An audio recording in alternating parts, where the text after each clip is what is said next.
evening, dear students. So let us continue our chapter curvature. Today we are going to do exercise 5.3. So here we shall discuss about radius of curvature at origin. Means any curve is given to you and it is passing through origin, means no constant term is given in your equation. So there are different methods for solving. So first method is method of direct substitution. This we have already discussed. So rho is equal to 1 plus y1 square power 3 by 2 divided by y2. y1 means the first derivative and y2 means the second derivative. So at origin if we will talk, so we can write 1 plus y1 at origin square power 3 by 2 divided by y2 at your 0. Second method is method of expansion.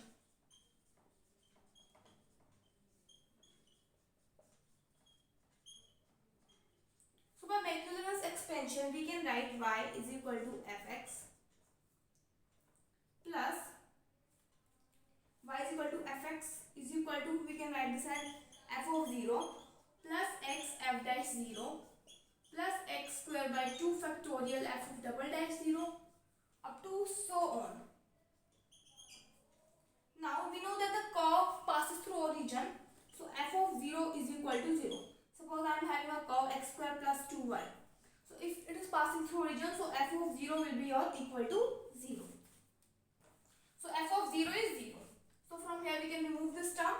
Now let us put f dash 0 is equal to p, f double dash 0 is equal to q, and f triple dash 0 is equal to r, that is x cube by 3 factorial f of triple dash 0.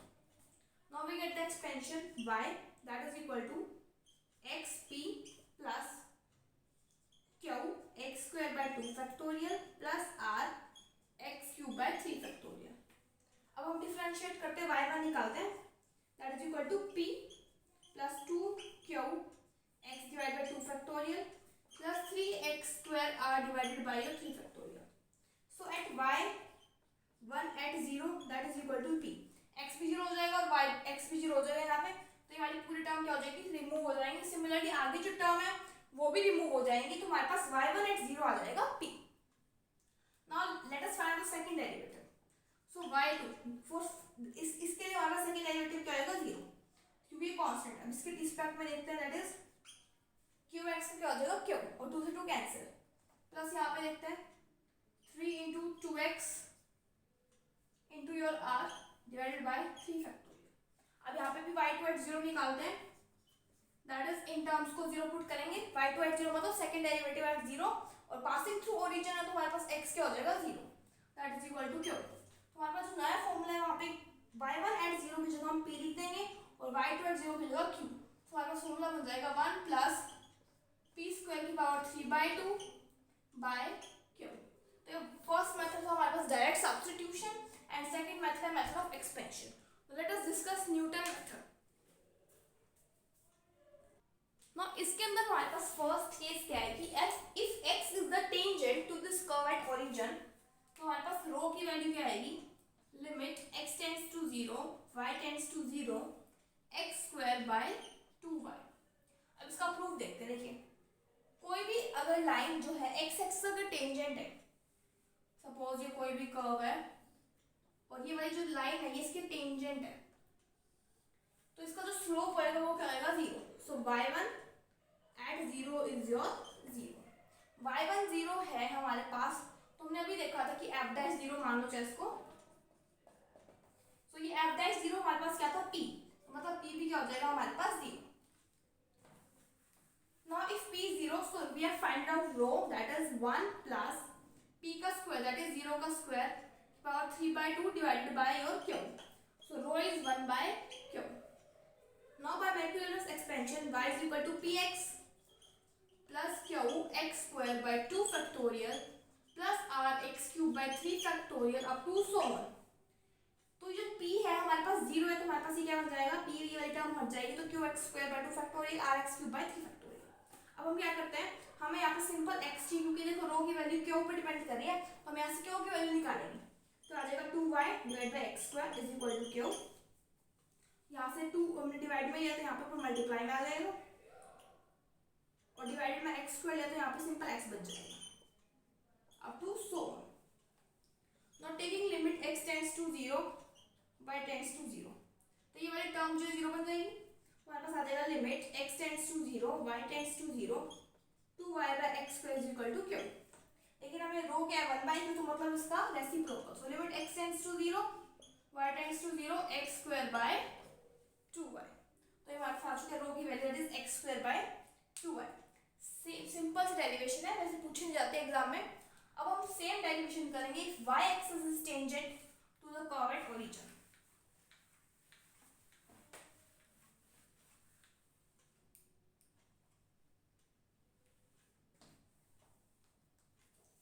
Now your second case is if y axis is the tangent to the curve at origin.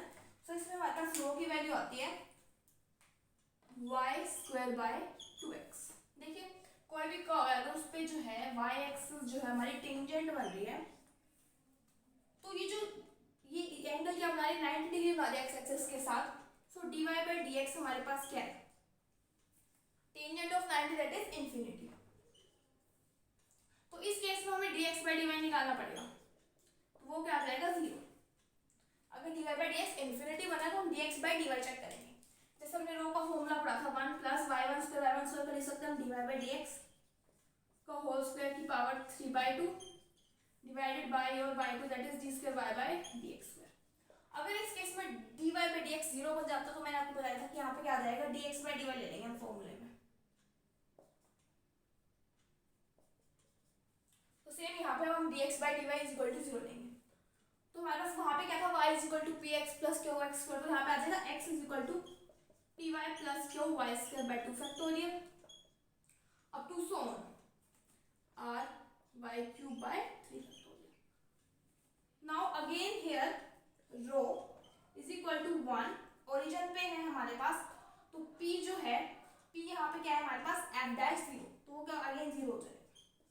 इसकी power 3/2 divide by q, तो 1/q हमारे पास again रो की value आ चुकी है, ये वाली term 0 है. So x is equal to q y square by 2 factorial r y cube by 3 factorial.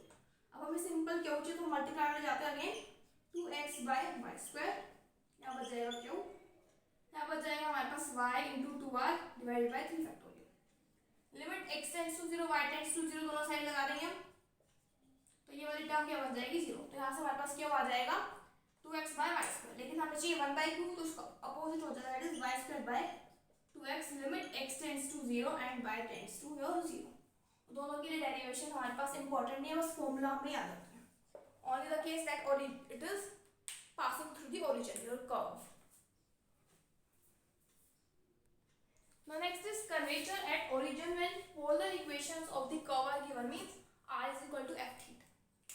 So we know that limit x tends to 0 y tends to 0 at x axis is x square by 2y. तो हमने यहाँ पे ये formula use करेंगे, हम दूसरा formula क्यों use नहीं करेंगे, क्योंकि हमने यहाँ पे इनिशियल लाइन ली है. जब आप बुक में स्टेटमेंट रीड करोगे तो यहाँ पे लिखा हुआ है कि initial line we have taken, so at initial line means your x axis, so we will use this formula. So we know that in polar equation x is equal to r cos theta, that is r square cos square theta divided by 2r sin theta. So that is r cos square theta divided by 2 sin theta. Limit x tends to 0 y tends to 0, तो यहाँ पे theta tend करेगा 0 को. Now this is 0/0 form. देखिए cos square 0 हमारे पास क्या आ रहा है, तो ये हमारे पास बन रही है थीटा बाय, ये 0/0 फॉर्म बन रही है हमारे पास. तो हम क्या करेंगे, लिमिट 0/0 फॉर्म में भी इंफिनिटी बन रही है, क्योंकि देखिए sin थीटा आ रहा है 0. अब हम क्या करते हैं, इसको r से थीटा से मल्टीप्लाई, थीटा से divide, theta sin theta into cos square theta. So this is 1, sin theta by theta is 1 and cos square theta theta is 0 put करें तो हमें 1 मिल जाएगा. So limit theta tends to 0 r by 2 theta. Again this is 0/0 form because यहाँ पे जो r है वो भी टेंड कर रहा है 0. So differentiating both side, limit theta tends to 0 with respect to theta. So 1/2 dr by d theta. तो ये फॉर्मूला इंपॉर्टेंट है, इसको हमें करना पड़ेगा ना। आपकी बुक में एक नोट लिखा हुआ है, उसमें क्या लिखा हुआ है कि हमारे पास अगर कोई भी इक्वेशन है इस टाइप की x square ax plus b y plus a x square plus suppose it is given a1 x को दे रखा है plus b1 xy plus c1 is equal to 0।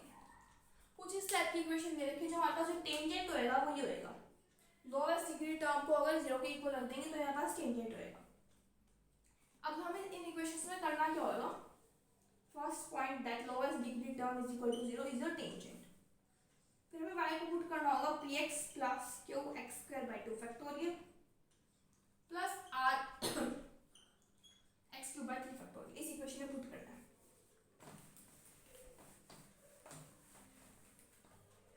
देखिए ax plus b px plus q x square by 2 factorial plus r x cube by 3 factorial up to so on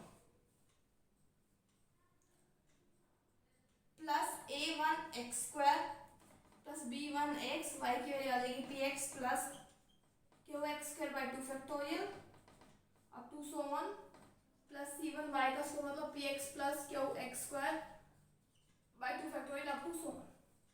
comparing the coefficient of x, x के coefficient को compare करते हैं तो हमारे पास यहाँ आ जाएगा a plus bp is equal to 0 क्योंकि उस साइड 0 है, तो यहाँ से हमारे पास p आ जाएगा माइनस a बाय b। अब मैं आपको प्रूफ करूंगी कि जो ये वाला पार्ट होता है टेंजेंट होता है कैसे। देखिए ये हमारे पास स्लोप आ चुके हैं, सो ओरिजिन पे हमारे पास ये हमारे पास y1 है ना, या फिर हम कह सकते हैं f dash at 0। So equation of tangent at origin that is y minus 0 is equal to slope that is minus a by b into x minus 0, so by plus ax is equal to 0। तो हमने ये कहा था कि हमारे पास क्या आएगी, tangent रहेगी। अब इसमें जब हम पुट करेंगे तो यहाँ से हम p की वैल्यू निकालेंगे और q की वैल्यू निकालेंगे। क्वेश्चन ये एक बार x का कोफिशिएंट कंपेयर करेंगे, एक बार x स्क्वायर का कोफिशिएंट कंपेयर करेंगे, फिर हम हमारे पास फॉर्मूला है 1 प्लस p स्क्वायर की पावर 3 बाय 2 बाय q। इस इक्वेशन में पुट करके हम रो की वैल्यू फाइंड आउट करेंगे। समटाइम्स अगर ये टर्म नहीं दे रखी तो हम इसको इक्वेट करेंगे 0 के और फिर हम अपने वैल्यूज फाइंड आउट करेंगे। So this was all about the introduction. Now let us discuss the examples related to this.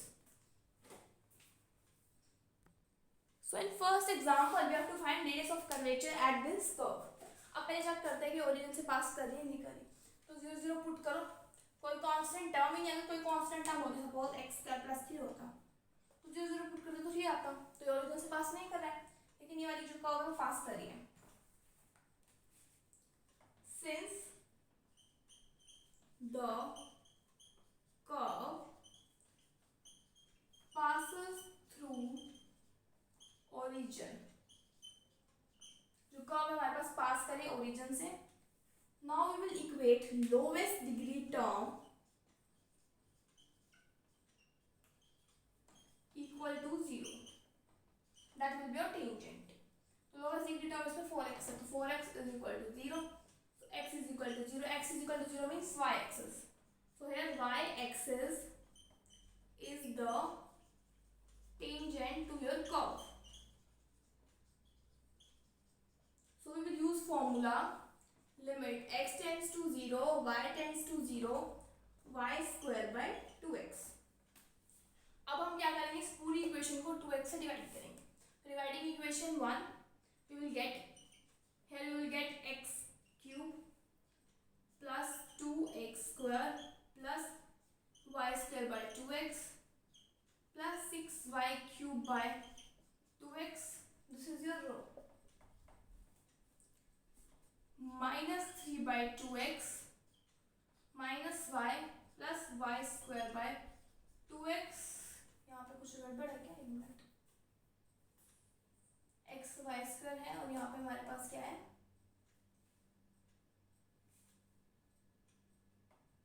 यहाँ पे ये आएगा y स्क्वायर बाय 2, यहाँ पे y स्क्वायर बाय 2x, वहाँ पे आ जाएगा हमारे पास minus 2 equal to 0। Now we will put limit x tends to 0, y tends to 0, ये वाली टर्म 0, ये भी 0, ये भी 0। अब बात करते हैं इस टर्म की, this is 3y cube by x, तो इसको हम लिख सकते हैं 3y स्क्वायर, या फिर 6 को रहने दो, 6 को बाहर रखो, नीचे 2 लिखो, इनटू y।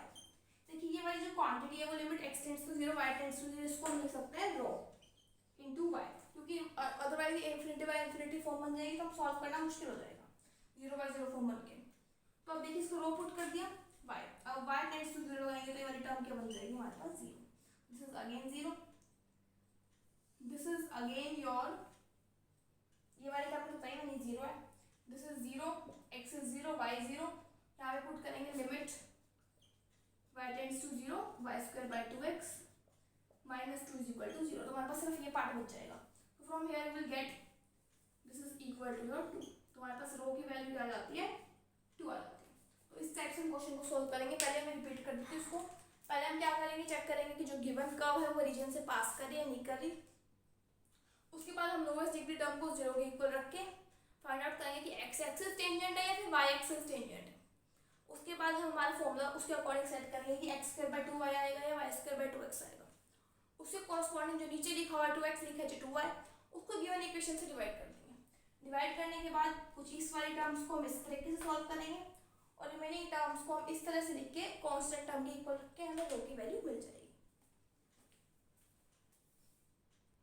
नो एग्जांपल 2, इसमें हमें ये दे रखा है कि कर्व पास करिए ओरिजिन से और हमें radius of curvature find out करना है।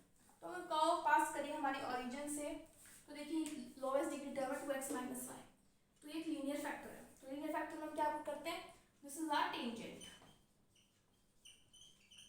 हमने क्या था ना अभी ax plus by is equal to 0, हमारे पास क्या आता है टेंजेंट। अब हम क्या करेंगे, y को पुट करेंगे गिवन इक्वेशन में, putting y is equal to px plus qx square by 2 factorial plus rx cube by 3 factorial. Now we will get x square plus 6 px plus qx square by 2 factorial plus rx cube by 3 factorial इसका square plus 2x minus px plus qx square by 2 factorial plus rx cube by 3 factorial. Now comparing the coefficient of x, comparing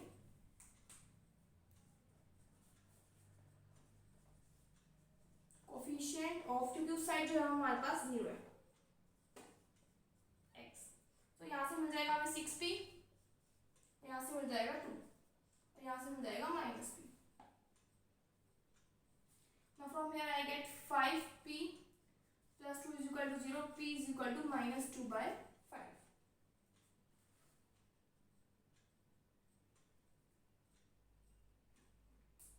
p की value आपकी book में आ रही है 2, क्योंकि देखिए ये वाली टर्म जो है x स्क्वायर है तो ये वाली टर्म नहीं लेंगे ना, 2 minus p is equal to 0, तो p की वैल्यू आ जाएगी हमारे पास 2। और comparing coefficient of x square, यहाँ से आ जाएगा 1, यहाँ से आ जाएगा 6p स्क्वायर और यहाँ से हमारे पास आ जाएगा -q बाय 2। p की वैल्यू 2 है, पुट कर देते हैं 1 plus 6 into 4 minus q by 2, तो क्या आ जाएगा मेरे पास 50, तो क्या आ जाएगी 50। तो रो हमें पता है, दैट इज 1 प्लस p का square, that is 1 plus 4 power 3 by 2 divided by q, that is 50, that is 5 की पावर 3 बाय 2। 50 को मैं लिख सकती हूँ 5 का square into 2, that is 1 by under root 5 into 2। This is your value of rho in case of example number 2. Now in example number 3 we have to find the radius of curvature for these two branches of curve x भी दे रखे y भी दे रखे। तो basically y x में equation बनानी पड़ेगी t को eliminate करके। तो हम इसको यहाँ से लिख सकते हैं t common 1 minus T square, 1 minus T square का लिख सकते हैं x, तो tx, तो y बाय x को हम लिख सकते हैं t। इस इक्वेशन में पुट करो, इस इक्वेशन में पुट करो, y x की इक्वेशन बनानी है हमें, तो मैं इसे पुट कर देती हूँ। This is x cube is equal to x square minus y square. So x cube minus x square plus y square is equal to 0. Now tangent will be lowest degree term equated to 0. That is y square minus x square is equal to 0. So y is equal to plus minus x is your tangent. Now we will put y is equal to px plus qx square by 2 factorial plus rx cube by 3 factorial in this given equation of curve. So x cube minus x square plus px plus qx square by 2 factorial इसका square is equal to 0. Now comparing coefficient of x both sides. ना ये कोई coefficient x square को compare कर, that is -1, यहाँ से आ जाएगा p square, तो p आ जाएगा +-1. अब हम देखते हैं यहाँ से कोफिशिएंट ऑफ क्यू, तो एक्स क्यूब को कोफिशिएंट्स कंपेयर करेंगे, दैट इज फ्रॉम हियर 1 और यहाँ से हमारे पास आ जाएगा, जब इसको स्क्वायर ओपन करेंगे तो एक टर्म आएगी 2pqx, यहाँ से 2pqx क्यूब हो जाएगा ना, 2pq by 2 factorial is equal to 0. So 1 is equal to -1 is equal to pq. So p is your +-1. So when p is 1, q is -1. When p is your -1, q is your 1. Now value of rho will be 2, 1 plus for p 1 and q -1. That is -2 3 by 2. For p -1 that is 1 plus 1 की power 3 by 2. क्योंकि यहाँ square होता है उससे कोई फर्क नहीं पड़ता, माइनस है, बेटा 1 that is 2 की power 3 by 2. So our rho value is +-2 power 3 by 2. So it can be written as +-2 under root 2. This is our value of rho. Now find value of rho at pole for r is this. तो पोल पे हमें क्या पता है कि r भी 0 होता है, थीटा भी 0 होता है. वैसे पोल एक तरीके से ओरिजिन होता है, ओरिजिन में 0 पॉइंट होता है, एक्स वाई की यहाँ पे r थीटा होता है. अब हम पहले चेक करते हैं कि गिवन इक्वेशन जो है वो ओरिजिन से पास कर रहे हैं या नहीं करें. For that d by d theta is equal to a into, so we know the tangent phi is equal to r d theta by d r, that is r की वैल्यू हमारे पास है a into 1 theta plus sine theta divided by d theta by d r की value हमारे पास है a divided by 1 plus cos theta. a से cancel, so tangent phi is this. So at pole r is also 0 and theta is also 0. This is 0, this is 0, that is 0 divided by 2, that is 0. Means tangent phi is 0 means phi is your 0. Now we will have to find rho. So rho is equal to 1 upon 2 dr by d theta. So 1 by 2 into a 1 plus cos theta is your value of rho. So by this your all examples are completed and exercise 5.4 is not in your syllabus, so we will not do that. Till exercise 5.3 you have to do in your syllabus. And for the solution of the exercise I will be soon uploading video of complete chapter number 5 solutions. So till then, thank you and bye bye.